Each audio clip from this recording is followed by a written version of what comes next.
Okay guys, so in previous video we have seen that how to create the Springboot backend API, and as well as that we have learned that how to create the repository to interact with the database, and also we have learned that how to create the entity. Okay, now as our backend is ready, now we will move back to the front end and we'll try to get the student information in the backend. Okay, so I'll be moving to the view student.js, and this is the place where I'm going to get the student list. Okay, so the first thing is that we have to create a state over here in the React.js application.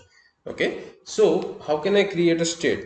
So this is the function based component. So the state would be created like this, that constant student set students, okay, let me have students plural, okay, is equal to parenthesis and square bracket. Okay, right? So what this says, that this is nothing but your React.js state. Okay, constant student set student is equal to use state. Okay, this is what I have to specify, right? So this would be your React.js state. Okay, so what is the difference between the state and the normal variable? The difference is that the state variable would preserve the value between the component call, whereas the local variable will not have or will not preserve the value. Okay, so we have created the student state over here. Okay, so what we want to do, that whenever this particular page, yeah, here it is, whenever this particular page would be loaded, at that time the student information should come over here.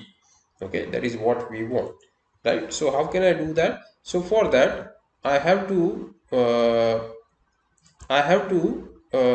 use the another React hook, the one of the hook that we have used over here, another React hook, that is the use effect.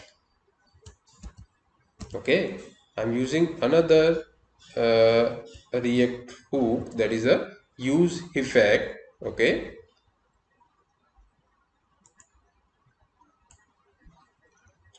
and inside that I have to write the arrow function to perform the desired task. Okay, so here my desired task is to get the data from the backend.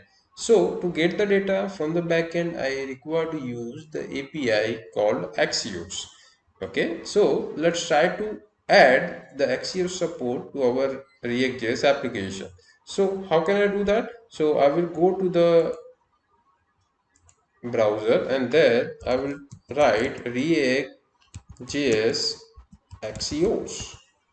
Okay, and this React.js Axios will give you the idea that how to install the React.js, how to install the Axios in the React.js. The command is very simple, that you can execute the command, that is npm install react-axios. Okay, so, and okay, let me save this, and instead of that let me install npmi axios only.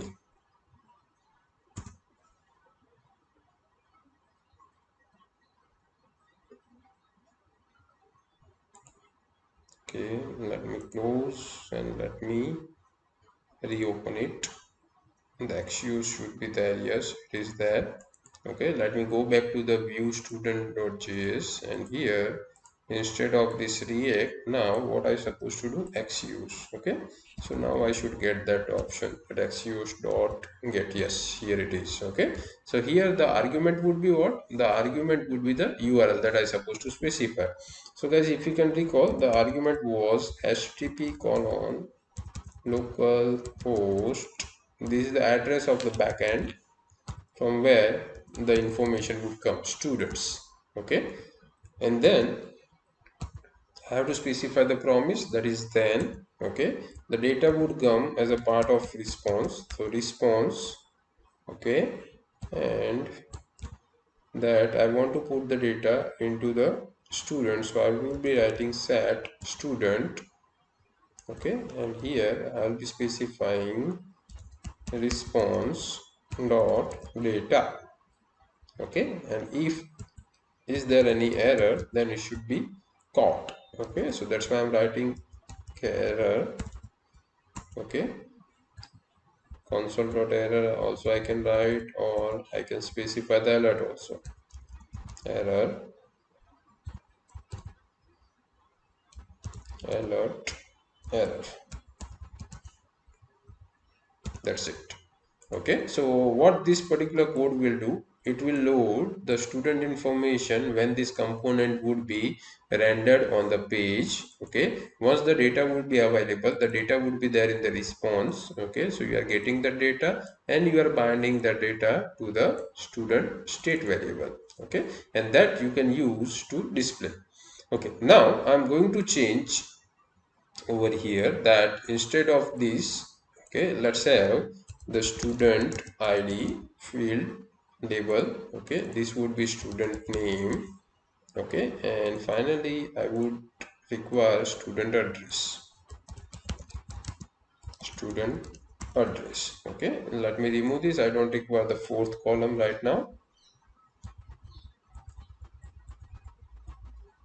Okay, and then I don't require this additional information, so let me remove everything.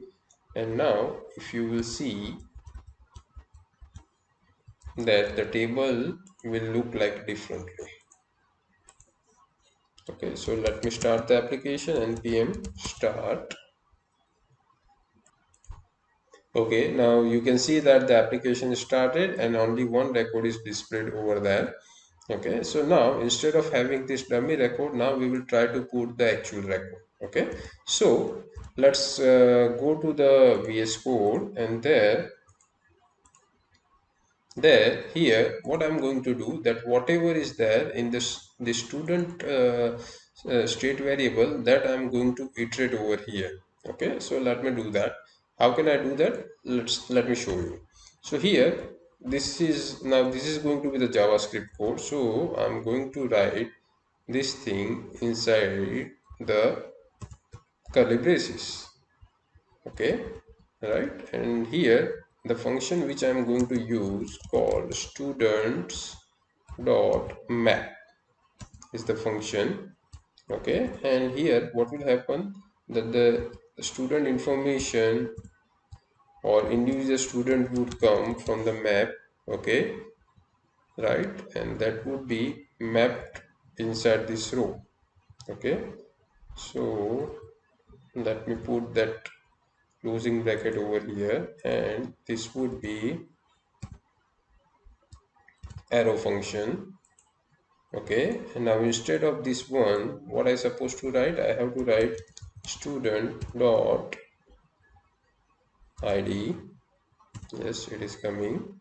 This would be student dot name. Okay, and finally this would be student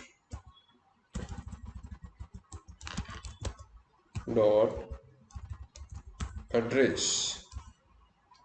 Okay, right, this would be student.id, this would be name, and this would be address. Okay,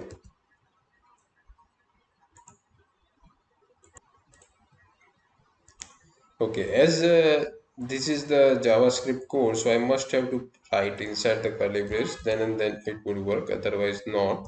Okay, so let me write in the curly brace.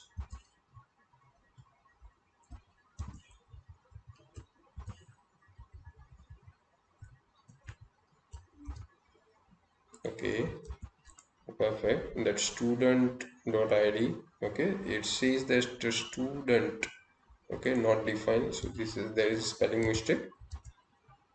Okay, now it should work. Now what should happen, that the front end should display the list of student. Okay, let me go to the front end.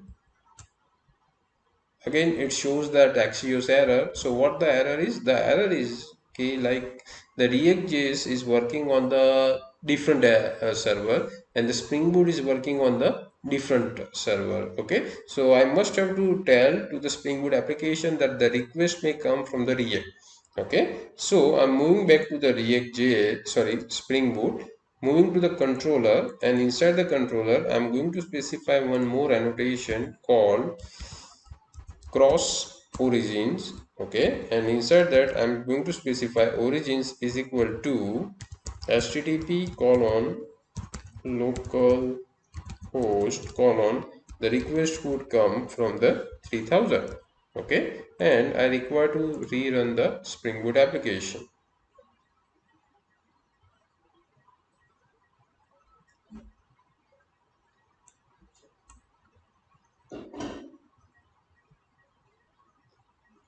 Okay, so the application is started. Let me go back to the page. Okay, page is here. Okay, let me see that whether it is displaying or not. Yes, it is displaying. I hope this is clear to all of you. That's it for this video.